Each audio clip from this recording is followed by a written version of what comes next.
La superestación. Bueno, a esta hora quiero conversar con Edith Shiro, psicólogo clínico, a propósito de la depresión.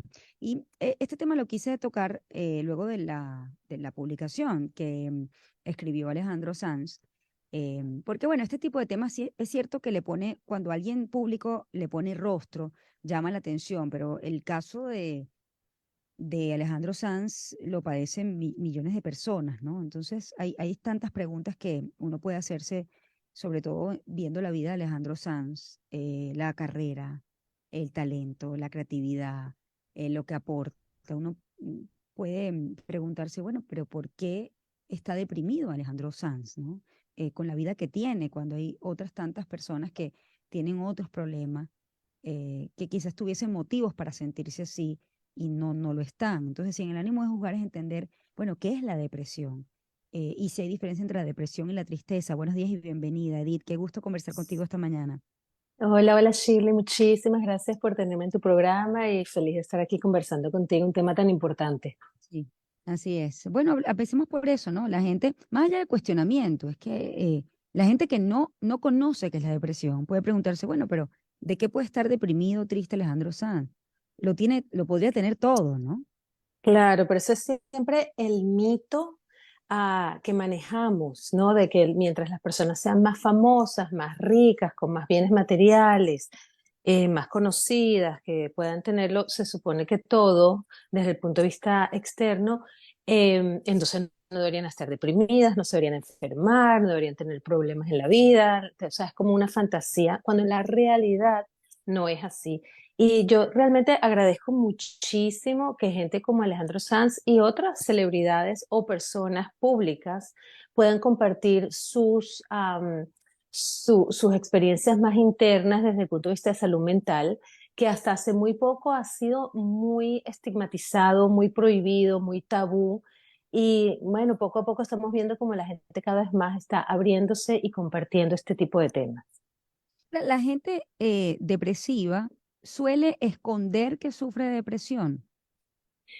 Mira, existen varias posibilidades. Hay personas que están deprimidas y ni siquiera están conscientes que lo que tienen es depresión. Eso es una posibilidad. La otra posibilidad es las personas tienen tanta vergüenza, tanto lo que se llama shame, es como tanta dificultad de compartir por las consecuencias a nivel social que no lo comparten.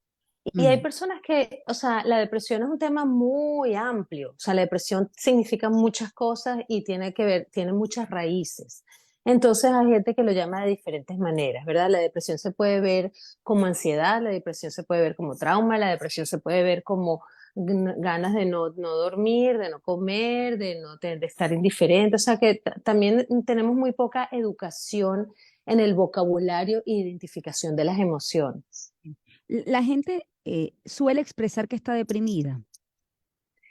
Depende, depende del contexto, ¿no? Si vienen a terapia, sí, Ujú. pero muchas veces cuando están en un contexto social donde estás rodeado de tus amigos o de exigencias sociales o en redes sociales donde hay tanta comparación, tanta competencia, no necesariamente expresan esa depresión. Yo creo que cuando la persona se siente segura, cuando la persona se siente protegida, es cuando puede compartir las emociones que tiene y compartir su mundo más interno. Sí, te lo pregunto porque, bueno, la depresión, si quien está alrededor tuyo no sabe que tú estás deprimido, bueno, entonces, ¿cómo la identificas? ¿Por qué te hago esta pregunta?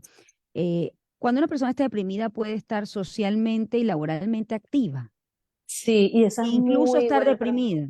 Sí, excelente esa pregunta, Shirley, porque a veces pasa que le pedimos y exigimos a personas a nuestro alrededor, nuestras familias, nuestros amigos, que hagan cosas o que sean de cierta manera, cuando en realidad lo que está pasando es que hay una depresión por debajo o hay algún problema de salud mental por debajo que no está siendo identificado. Entonces, una persona perfectamente puede estar siguiendo su rutina de trabajo o siguiendo estas interacciones sociales y por adentro, de alguna manera, está trabajando traumas que no han sido resueltos, que ni siquiera han sido identificados. Entonces, tú puedes ver signos como la persona está muy desmotivada en la vida, o sea, hace lo que tiene que hacer, pero no tiene motivación, no tiene alegría de vivir, Mm.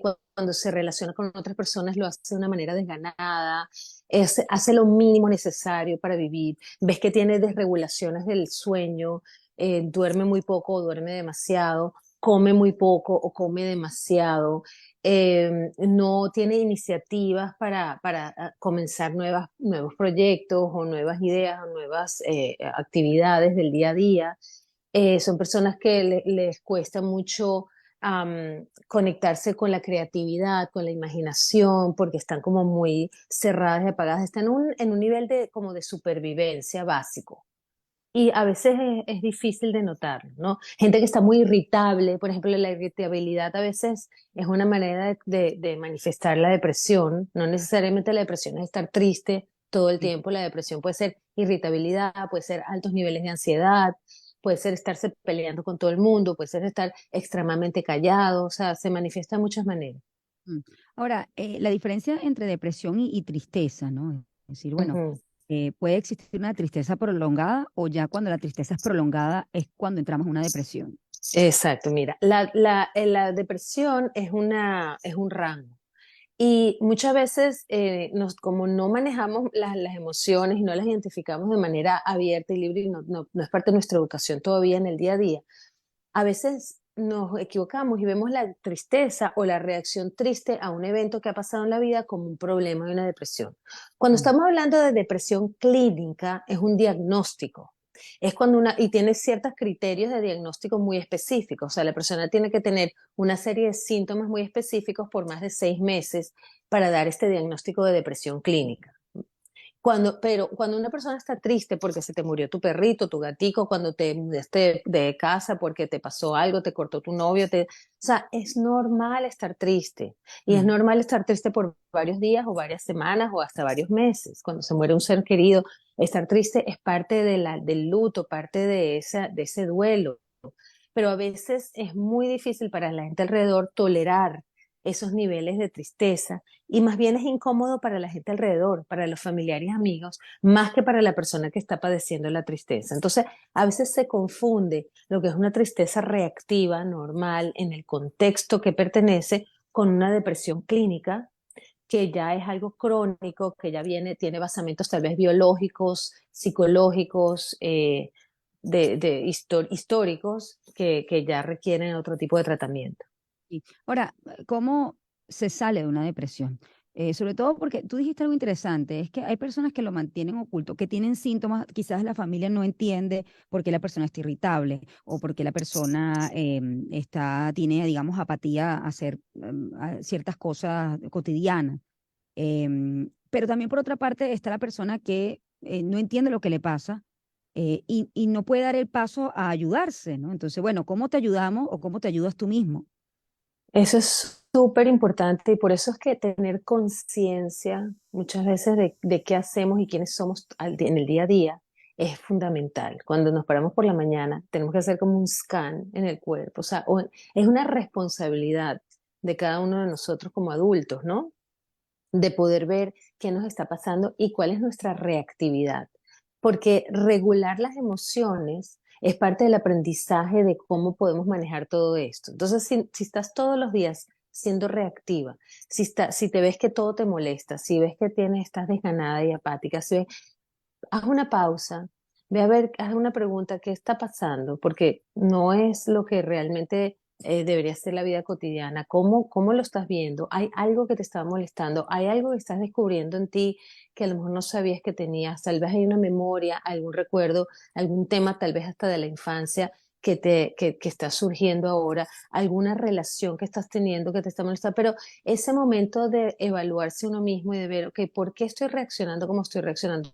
Generalmente son reacciones desproporcionadas a la situación. Por ejemplo, ay, te piden, mira, por favor, puedes hacer esto o te quieres, y la persona responde feo o responde gritando o responde encerrándose.